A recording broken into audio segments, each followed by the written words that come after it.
So, kumusta mga kanoysi? Welcome back sa ating YouTube channel, Pilipinoysi. So, ngayong araw, syempre, update na naman to patungkol kay Jomar at Carla, no? May something-something nga dito. Mula kay Kalinga Vlog, meron ng pamagat na Carla at Jomar. May kasunduan na Kalinga Prab latest vlog today. Grabe. Anong kasunduan kaya yan, men? So, naka-curious ako kung anong kasunduan meron sila. So, yan yung panonoorin natin. Again, mula kay Kalinga Vlog, of course, supportahan nyo yan. Original video link in the description box below. Tapos syempre kung trip nyo ng mga ganitong reaction video may kasama kayo manood, huwag nyo na rin kalimutan supportahan yung YouTube channel natin, Filipino IC.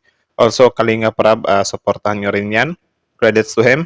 So yun, di na natin ito patatagalin pa. Baka agawin pa ng China. Again, ang video ito ay may pamagat na Jomar at Carla may kasunduan na. Kalinga Prab, let us ulag today. Naku, kaya to men. Nakaka-curious din talaga itong mga pangyayaring ito. So, like, comment, share, subscribe, start. Ito na yun. Jomar at Carla may kasunduan na pala. Ano kaya Ano yan? kaya ito mga kalingap? Allah. At ito ay malalaman na natin mamaya lamang, at pakiusap ay atin po munang panuurin ang kabuuan ng video upang ating malaman ang nilalaman nito. Yun. Panoorin daw muna ang buong video. At sanay hindi nyo po makalimutan na mag-like sa video na ito. Like nyo rin. At salamat sa suporta sa Team Kalingap kay Kuya Val Santos at Kalinga Prab. Yun. Kuya Jomar mismo ay aminado siya na kahit walang camera ay nagkikita sila Carla mga kalingap. Grabe. At ito ay sinabi niya mismo kung ating matatandaan nung tinanong ni Kalinga Prab si Jomar. At dito pa lang ay hindi nga malabo na sa malamang ay may mga bagay-bagay na napag-uusapan silang dalawa si Carla at Jomar. Well, of course, di naman malabo yun na magkita nga sila in person kasi syempre, sobrang haba ng oras or alam nyo naman yung mga vlogging ay pinakamahaba na siguro yung 1 or 2 oras, di ba? So, syempre, yung other time dun, syempre, they need to know each other. So, magkikita sila or magkayayaan, di ba? Uy, ito, gala tayo or movie tayo or whatsoever, di ba? So, posible yun, men.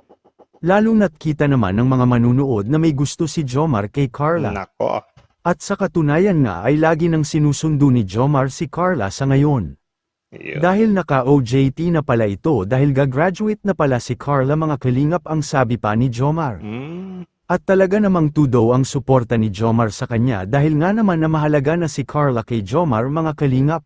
Ayan ang sweet na nila May pakurot-kurot na Yung mga yung mga pitik-pitik na, di ba? At isa nga sa mga sponsor ang nagsasabi mismo na kung magkatuluyan sila ay hindi mag-aalinlangan ang sponsor na ito na magbigay ng house and lot sa Tagaytay. Nako. Grabe yun. Ang swerte. Ang swerte ng ganun, min. Iibig ka lang, may bahay ka na. Grabe. Ako nga, nahihirapan ako mag-settle down kasi wala pa tayong bahay, pang wedding. Tapos sila, basta lang mag-on sila. Grabe, may kanya-kanya talagang pacing ang buhay ng tao, Or may kanya-kanyang timing ba? Ang tagal ng timing ko. Timingan nyo naman ako. Joke lang. At ito ay hindi nga malabo na tutuhanin ng nasabing sponsor. Yun. Kita naman natin na sa bahay pa lang nila Carla ay ito lang po ang kauna-unahang pabahay ng Team Kalingap na may desinyo na ganito. Grabe, no? At mismo ito ang gusto ng nag-sponsor para sa bahay nila Carla mga kalingap. Talaga ba? At Sponsor yung nag-design? Tama ba yung pagkakarinig ko? Ulit nga? ay pa lang nila Carla ay ito lang po ang kauna-unahang pabahay ng Team Kalingap na may desinyo na ganito. At mismo ito ang gusto ng nag-sponsor para sa bahay nila Carla mga kalingap. At ang kwarto mismo ni Carla ay nakadesinyo na palagyan ng aircon mga kalingap. Grabe, para malamigan ba?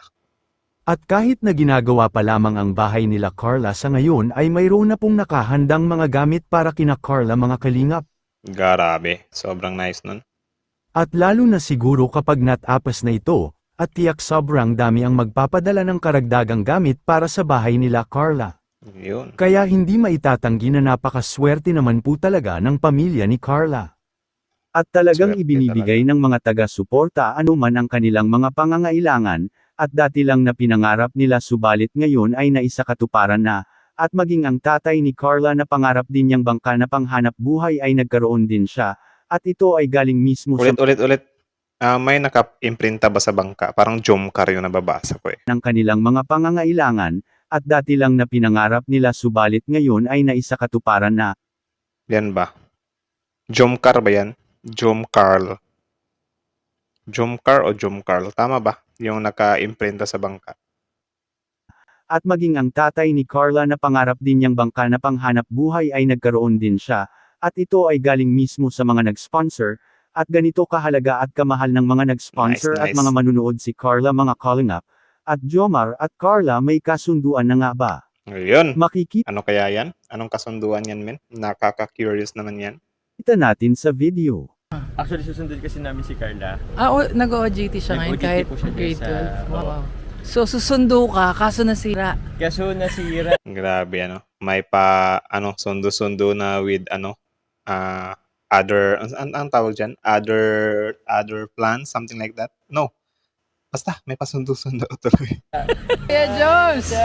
Masusundo na si Ate Carls! Siya nga po eh. Baka po, pwede po natin si Carla mamaya. Pauta din po yun, alas 6. Sige. Bible study ng nakaraan. Opo. Graduate na siya. Ay, opo. Tama? Tama po. Grabe, graduate. Kaya meron po siya ngayong OJT. Kaya may Nag-graduate na OJT siya. siya. Ano ba yan? Senior high school or college na? Susunduin. So, yan bang pagsundo na yan, may paalam ba yan sa magulang? Kasi, Ay, ano naman po, may permission naman po. ay siya? Opo. Wow. Tsaka sa ngayon po, Grabe, no? Sobrang ano din talaga, men. Anong tawag dyan, guys, kapag hindi ba? Hindi siya makalumang pamamaraan. Parang yung old days ba na ang lalaki kapag may nililigawan or may parang tawag dyan feeling sa isang dalaga ay magda-direct muna sa magulang or yun, magpapaalam muna sa magulang ba as a way of respect, ano. Sobrang ano din kasi, sobrang rare na yung ganyan kasi yung generation kasi ngayon, though hindi lahat, mostly ay parang sobrang init na ano, like kung magjojowa-jowa sila, yung mga babae kahit high school pa lang or yung iba elementary pa nga lang, 'di ba? Sumasama na sa bahay ng lalaki. Sobrang aga nun, men. Though buhay nyo naman 'yan, pero wala lang na ano ko lang ba, nakitaan ko lang siya na grabe pala yung mga kabataan na ngayon, ano. Meron ng mga ganyan-ganyan. Tapos yung iba nagla-lodge pa, 'di ba? Or nag-ho-hotel ang babata pa. Grabe yun, men. Tuloy. kay Kalinga Prab po siya tumutuloy. Tapos na. Bitin yun na. So, ayun. Mula kay Kalingap Vlog. Supportahan nyo yan. Original video link in the description box below. And also, credit sa rightful owner nito. Si Jomar at si Kalingap Prab. Supportahan nyo rin yan, guys. Sobrang din sila. Updated din. So, yun. Kita nyo naman, di ba? Sobrang na talaga. Lumi-level up na yung Jomcar. Meron na silang some kind private life. For sure, meron naman talaga yan kasi hindi naman lahat nahahagip ng camera, di ba? Magkano lang bang mapagkakasya sa isang content pinakamahaba na yung 1 or 2 oras, di ba? Tapos syempre, mga ganyan, mafo-fall na yan, madedevelop na yan sa isa't isa. Kaya syempre, sometimes magkayayaan ng date or ano pa man, di ba? So, yun, sobrang ganda talaga, guys, kung in the near future sila yung magkatuluyan, like bubuo sila ng pamilya together, makapagtapos ng pag-aaral, matupad yung mga pangarap, may mga magagandang plano sa buhay na mangyayari na sila yung magkasama. Like, sobrang nice nun, men, para silang again, sabi ko sa inyo na para silang Katnil YouTube version, 'di ba? Kapag ganun. So sana nga sila yung magpapatunay na dito sa YouTube, may nabuong pinakasolidong love team. Though meron namang marami dyan, pero sana dumagdag sila ba or din sila, di ba? So yan lang naman, mula kay Kalingap Vlog, supportahan nyo yan. Also, again, Kuya Jomar, Kalingap Vlog, support nyo rin yan. At syempre, bago nyo iwan yung channel natin, Filipinoise, like, comment, share, subscribe. Grabe yun, men. O, isa lang talaga sa ko dito ay yung si Jomar, ay talaga yung way niya, men, parang dinadaan niya sa makalumang panahon or dinadaan niya sa old ways or yung may manners na pamamaraan ba or may respeto na pamamaraan, di ba? Like, papaalam sa magulang, di mo na papasok sa mga bagay na kagaya ng mga sobrang hot na mga kabataan ngayon, hindi nagpadalos-dalos. Ano lang talaga, pure lang talaga siya na motive, wala siyang, kasi syempre may mga pangarap din itong mga taong to eh. Yun din yung isa sa kinaganda dyan, buo yung pangarap mo. Like, no, so yun lang. Again, kita-kita sa susunod natin reaction video. Filipino is like, comment, share. Comment your opinion below kung ano masasabi nyo dito. Then yun. Thank you so much for watching. Filipino is out.